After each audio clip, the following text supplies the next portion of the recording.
Hey everyone, I have someone very special with me here today. This is Nicole. She was my recruiter for iRobot. Nicole, can you introduce yourself to everyone? Of course, Melody. My name is Nicole Neves, and I am the manager of college relations, university recruiting at iRobot. Yeah, thank you so much. So I wanted to invite Nicole with me today because I wanted to share with everyone a recruiter's perspective for anyone who's potentially applying for jobs. So maybe we can kick this off by Nicole, can you share some tips on how to recruit as a recruiter? Yeah, so for a recruiter and working with students within the university space, the most important aspect for us is building relationships with universities and having those universities aid us in scheduling events with students, engaging with students, and just getting out to the masses.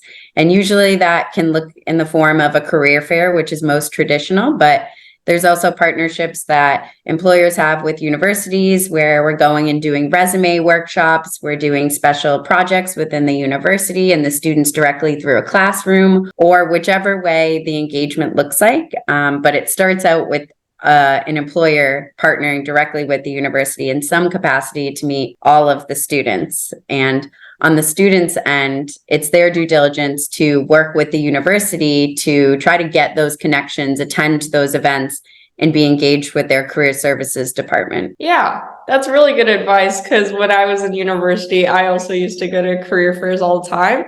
And that actually brings me a follow-up question for someone who's just starting out, like in their career, maybe they're a first year or second year, and they might not have a lot of things on their resume. How would you advise a student who's so early in their career to go about going to these events and networking and structuring their resume in a way in which that people would give them these opportunities? Yeah, I think within your first year, even if you don't have a solid resume with a ton of experience, that's okay. I think a lot of students are very modest when they advertise themselves in the form of a resume. And the important things that you can add are involvement that you've had in clubs, different organizations, volunteerism. If you've had any work experience, it's substantial, even if it was at a local grocery store, and positioning yourself about the things you learned in customer service and attending to consumers. So you can start out with nothing that you've done in your past is insignificant. It all holds something that shows value into the character that you've developed into of the current state. And when you're going to the career fairs, if it's your first time, I would be very targeted in what you look for. So what organizations seem to have a mission that I stand behind, or I'm a user of their product, or I've heard of this company from XYZ connection. And doing your research into what does this organization do? Do they have programs that support what I major in or what I'm looking for as a student in the employment market? And approaching them at your first career fair and just saying, hey, I'm just starting out in school. I'm getting to understand the curriculum here, but I want to learn about your organization for the future, and asking more targeted questions about, do you have an internship program? What is your philosophy with hiring interns? Is it a structured approach to it? Is it more informal? Is this a startup environment? And just getting a feel for the companies so that when you go to apply, you feel like you've built some sort of relationship and understanding at least. Yeah, that's really amazing. That's really good advice. And after students get through this career fair stage and then networking and then having their resume, and then say a student gets the opportunity to get to interview, do you have some tips on that? Yeah, I think when you're going into an interview, as I said, nothing that you've done in your past is insignificant.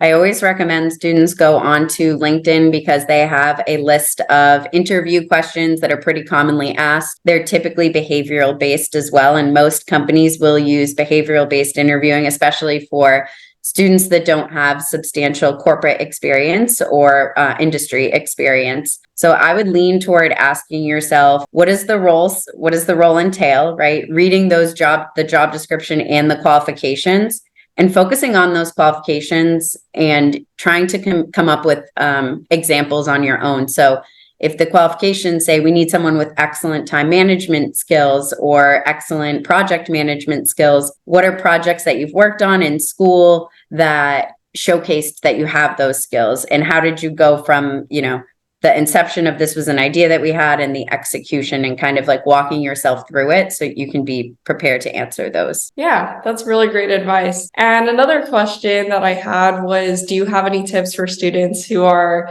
potentially interested in iRobot specifically? Yeah, I would say if you're interested in iRobot, the first place to look is to always apply directly on our website. There's no robot behind the computer. It's me. I review all of the resumes. Connecting with us on campus is probably one of the most impactful things that you can do. If we attend your university, attend an event with us, engage with us there. I've seen a lot of students also engage with folks that are within their industry on LinkedIn, and it's been a huge help. So we had a student who really wanted to be at iRobot. He was a first year student. He reached out to me. I told him, let's talk. We had a conversation over LinkedIn and then over the phone. And I told him folks within the company that have similar job titles to what he's interested in. He reached out to some of the engineers. They had informal conversations. When he went to apply, his name was familiar.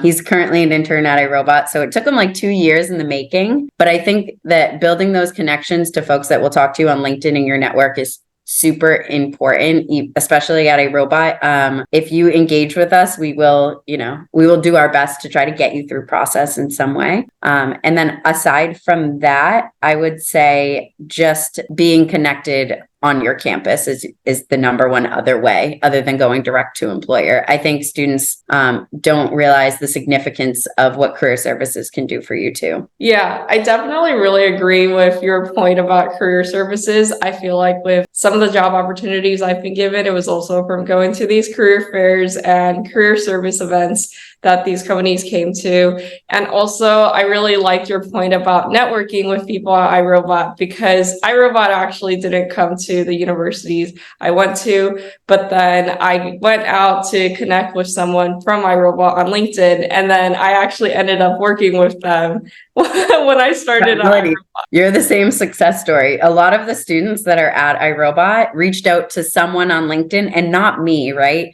Even though I manage the program, they reached out to someone and expressed interest in what they do. And that came to me, and that makes a huge difference. Yeah, that's really awesome. Well, do you have any more last minute tips for anyone who's interested in recruiting or iRobot, or anything you want to share to any student or anyone who's starting early in their career? I would say when you are a student looking for an opportunity, although you might feel like I don't have experience to be picky, you do. So the more time you spend and the effort you put into the thoughtfulness of your job search, the bigger bang for your buck, right? So it's really important that you do focus on what organizations align with my values, where do I want to work, where have I heard there is a good culture. Resources I would use are Glassdoor. Always reference check on Glassdoor for a company's culture and information that you're looking for, even pertaining to benefits. Always use LinkedIn. It is such a powerful tool for professionals looking for jobs, but also just like networking, finding opportunities, interviewing, resumes. It's all in that system. And the other thing I would say is when you're applying to a job, I would always apply either through your university portal or directly on the careers page, not through like Indeed. You can, of course, apply through those. I say always go direct to the website. And when you do apply, I wouldn't apply to too many jobs. I think sometimes students get excited and they start applying to multiple jobs at one company, and it can become confusing and cumbersome from the person on the other side to understand what are they most interested in. They applied to a job in finance and marketing. Those aren't similar, but they're both in business. So making sure you're narrow in what you apply to and don't over apply to a company that you really want to work for. Yeah. Thank you so much, Nicole. I feel like I learned so much from you from this interview too. Melody, I learn a lot from you too. Experience, so I appreciate it. Yeah, thank you so much. Well, I hope to anyone who's watching this video, this is really helpful. And if there's anything else that people would be interested in seeing or wanting to hear, I hope that I get the chance to cover it in a future video. Thanks, Melody. All right, thank you. I said this in our recording, but I want to emphasize again, thank you so much, Nicole, for your time and for being an amazing recruiter. She was there every step of the way during the recruiting process and during the internship. Thank you all so much for watching. If you like this video, please give it a thumbs up. Feel free to subscribe if you're interested in seeing more videos I make. I'm a Taiwanese American who makes videos about my life and things I learned along the way. I make videos about traveling, adulting, and reflecting on past college and internship experiences. I plan on making more internship videos. Feel free to check out the ones I have uploaded already. They're all linked in the video description and comments below. Thank you all again for your support. Until next time, bye!